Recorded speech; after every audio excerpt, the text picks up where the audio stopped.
Welcome to the Deep Dive.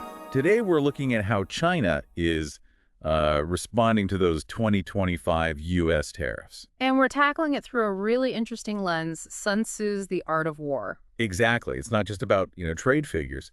We're exploring the strategic thinking, the playbook behind their moves. Right. It helps reveal if this is just reactive or, well, part of a much bigger, longer-term strategy. So our mission for listeners, understand that strategic game. Okay, first point from The Art of War. Master the terrain. How does that apply?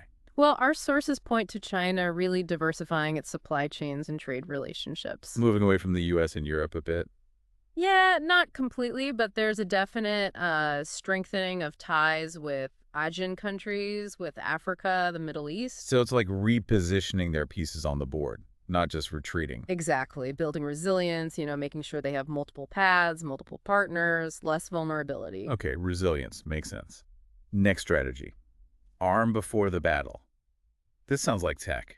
Precisely. We see massive investment going into domestic semiconductors, AI development. Building their own capabilities so they don't rely on others for critical tech. That's the core idea, building their own technological shields, essentially. Self-reliance. Gotcha. Now this one's interesting. Surprise with the unseen. Legal countermeasures. Yeah, this is less obvious than tariffs. Think about China's anti-foreign sanctions law.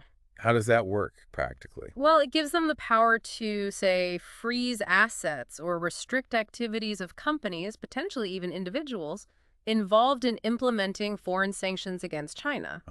So suddenly a big U.S. company operating there, like an Apple or a Tesla, could face legal risks. It creates that potential, yes. It shifts the battlefield, from the docks to the courtroom, a different kind of pressure. Subtle but potentially powerful. Okay, next. Cut the lifeline. This relates to rare earths. Yes. These elements are, well, absolutely critical for so much modern technology, especially in the U.S. defense and tech sectors. And China has a lot of control over the supply, right? A dominant position, really. So the strategy seems to be not a sudden cutoff, but maybe a quiet tightening of export controls. Like applying leverage gently. A reminder of their importance. Sort of a slow squeeze, yeah. It creates uncertainty, reminds people where these vital materials come from. Okay, another subtle move. Then there's undermine the foundation, currency shifts.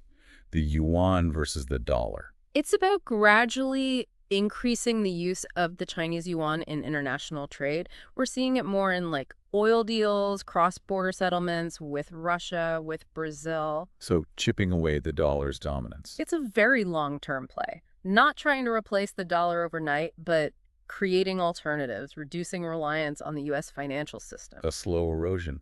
Interesting. What about stock the granaries? Energy security? Absolutely. Look at the significant oil and gas deals China's made, particularly with Russia. Locking in resources for the long haul. Exactly. Energy security is fundamental for, economic stability and strategic autonomy, keeping the engine running. Makes sense.